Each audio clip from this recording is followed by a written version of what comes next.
सत्संग जी, प्रेम से कहना,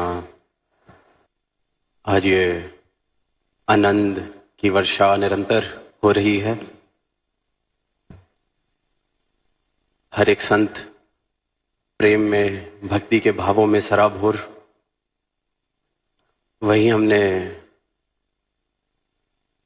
कवि दरबार भी श्रवण किया, तो पीछे किसी शायर की दो पंक्तियां कहीं पढ़ने को मिली, तो दास भी वहीं से शुरुआत करेगा। शायर ने कुछ लिखा इस प्रकार के,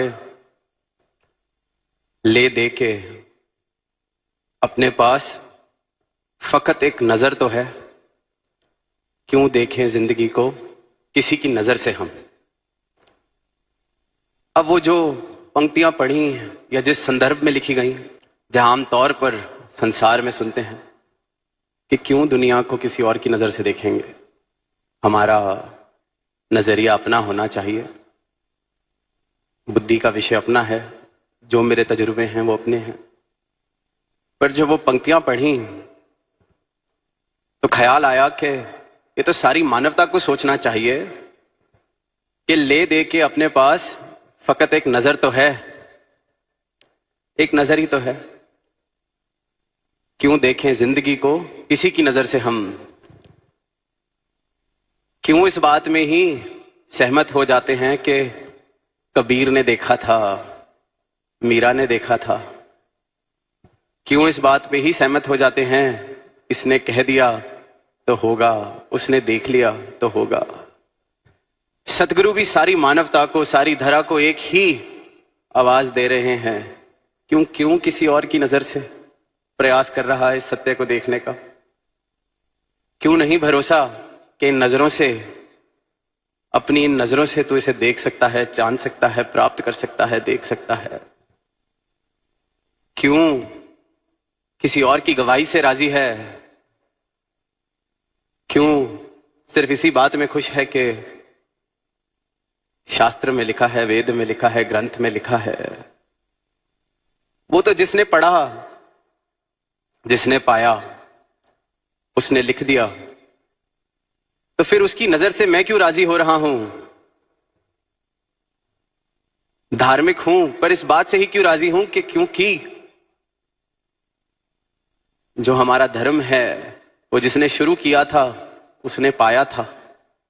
तो आज हम इसी में राजी हैं कि हम उसकी बात कर लें, आज हम इसी में राजी हैं कि उसकी वाणी पढ़ लें, आज हम इसी में राजी हैं कि कबीर के भजन गा लें।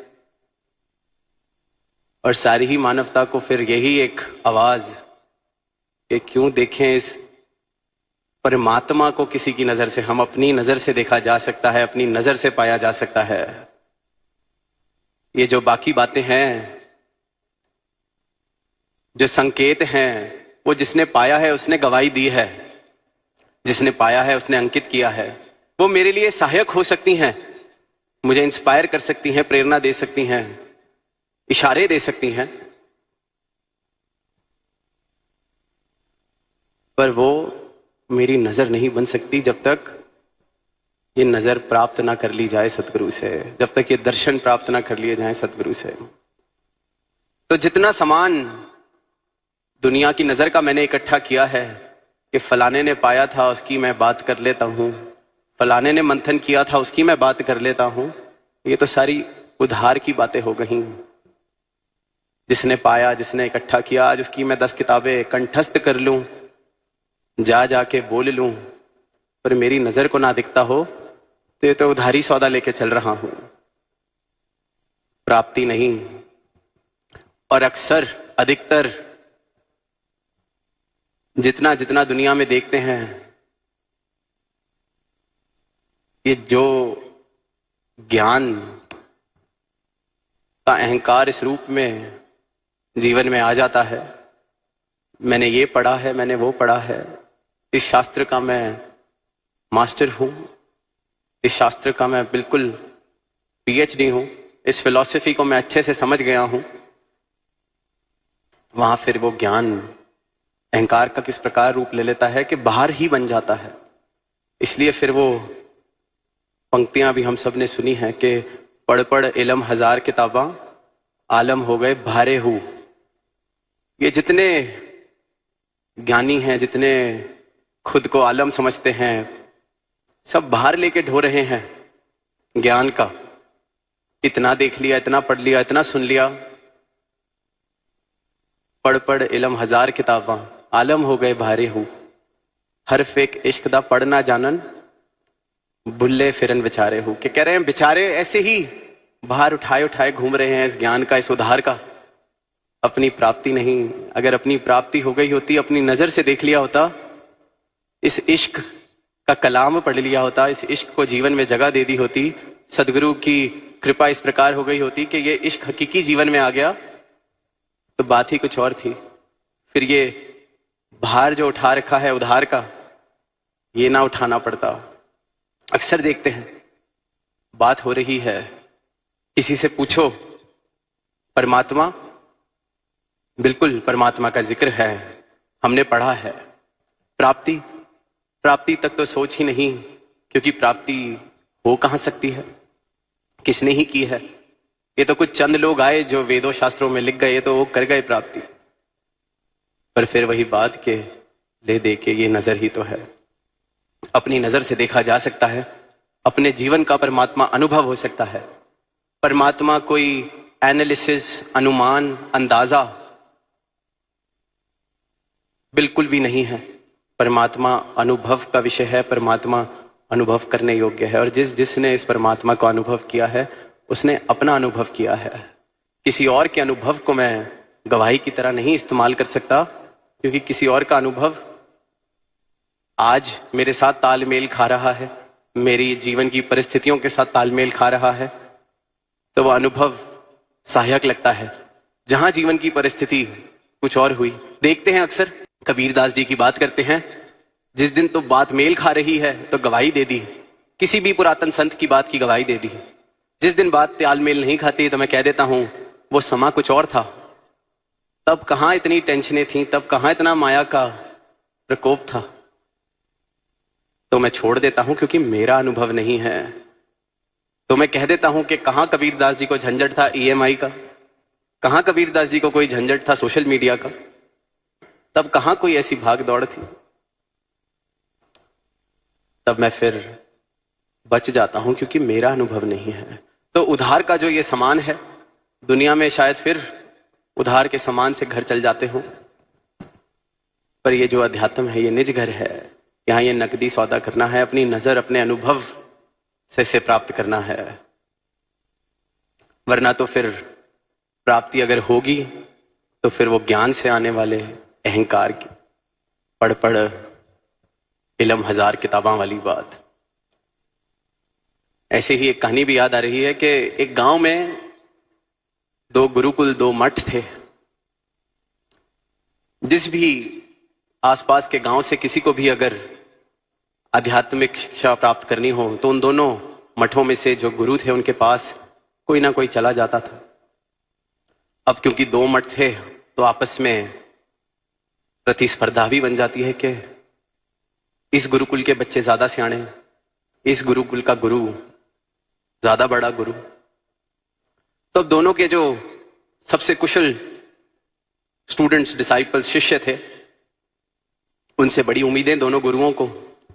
तो एक गुरुकुल का बच्चा, एक मठ का बच्चा रोज सब्जी खरीदने जाता था। जो सबसे उनका काबिल बच्चा, वो रोज गुरुजी के लिए सब्जी खरीदने जाता था। पैदल जा रहा तो एक दिन दूसरे गुरुकुल का जो सबसे कुशल बच्चा, उसने उसको देखा और पूछ लिया, कहां जा रहे हो? जानता था कि रोज सब्जी लेने जाता है, पर पूछ लिया कहां जा रहे हो, कि क्या जवाब देगा, फिर इसको मैं अपने कहीं किसी जवाब में फंसाऊं। पूछा कहां जा रहे हो? अब जो सब्जी लेने जाने वाला था वो कहता है जहां ये पैर ले जाए मैं वहां जा रहा हूं। अब जिसने सवाल पूछा वो इस बात का कोई जवाब नहीं दे सका, थोड़ा हैरान हो गया, इस जवाब की उम्मीद नहीं थी। गया गुरुजी के पास कि आज वो सामने वाले गुरुजी का जो सबसे प्यारा शिष्य है, जो उनके लिए सब्जी लेने जाता है, उससे ये सवाल पूछा तो उसने ये जवाब दे दिया। गुरु को भी ठेस पहुंच गई कि मेरा उत्तम शिष्य जवाब नहीं दे पाया, उसकी जबान बंद कर दी। तो उसको कहते हैं कि चल सुन, कल जब वो ये जवाब देगा फिर सवाल पूछना, और जब वो जवाब देगा कि जहां ये पैर ले जाएं, तो कह देना कि अगर ये पैर ना होते तो तू कहां जा रहा है। अब यही हुआ, सवाल पूछा, अगले दिन कहां जा रहे हो। उम्मीद कर रहा था कि वो कहेगा जहां ये पैर ले जाएं, क्योंकि सामने से उत्तर तैयार था। कहता है जहां ये हवा ले जाए, मैं तो वहां जा रहा हूं। फिर जवाब नहीं दे पाया, फिर आंखें नीची, अहंकार थोड़ा सा ठेस पहुंचा, फिर गया कि गुरुजी आज तो उसने जवाब ही बदल दिया। कहता है जहां हवा ले जाए, जहां हवा उड़ा ले जाए वहां जा रहा हूं। गुरुजी को भी लगा 2 दिन पराजित कर दिया मेरे शिष्य को। कहते हैं कि चल कल सुबह जब बोलेगा कि जहां हवा ले जाए, तो कहना अगर हवा ही ना चल रही हो तो कहां जा रहा है तू, तो कहां जाएगा तू। फिर शिष्य कि हाँ, इस बात से लग रहा है कि कल मैं जीत के आऊंगा। फिर अगले दिन सुबह दोनों मिलते हैं रास्ते में, पूछता है कहां जा रहे हो। अब उम्मीद है कि आज भी कोई हवा की बात होगी। पूछता है कहां जा रहे हो, वो कहता है मैं तो सब्जी लेने जा रहा हूं। बात सारी की सारी है, जहां खुद को गंवाना है अध्यात्म, जहां खुद को खत्म कर लेना है, अपनी प्राप्ति करना है अध्यात्म, वहां दुनिया का हाल ये हो चुका है कि सब इसी दौड़ में है कि मेरा शास्त्र बड़ा, मेरा धर्म बड़ा, जिसे मैं गुरु मानता हूं वो बड़ा, जिसमें तुम आस्था रखते हो वो बात नहीं ठीक। अहंकार का विषय बनता जा रहा है। दुनिया किताबें पढ़ रही है, आलम बन रही है, पर किस लिए, प्राप्ति किस चीज की हो रही है, ये आत्ममंथन करने की जरूरत है। कहीं मैं धर्म के नाम पर भार ही तो नहीं ढो रहा, कहीं मेरी भी अवस्था वही वाली तो नहीं कि आलम तो हो गए पर भार ढो रहे हैं। या यही एक चिंता चल रही है कि सामने वाले ने मुझसे ज्यादा पढ़ लिया है, मुझसे ज्यादा जान लिया है। अगर तो कंपटीशन, प्रतिस्पर्धा, चिंता, चिंतन यही है कि सामने वाले ने मुझसे ज्यादा जान लिया, सामने वाले ने मुझसे ज्यादा जवाब अच्छे दे दिए, तो ये तो मैं अभी तक बुद्धि के विषय में चल रहा हूं।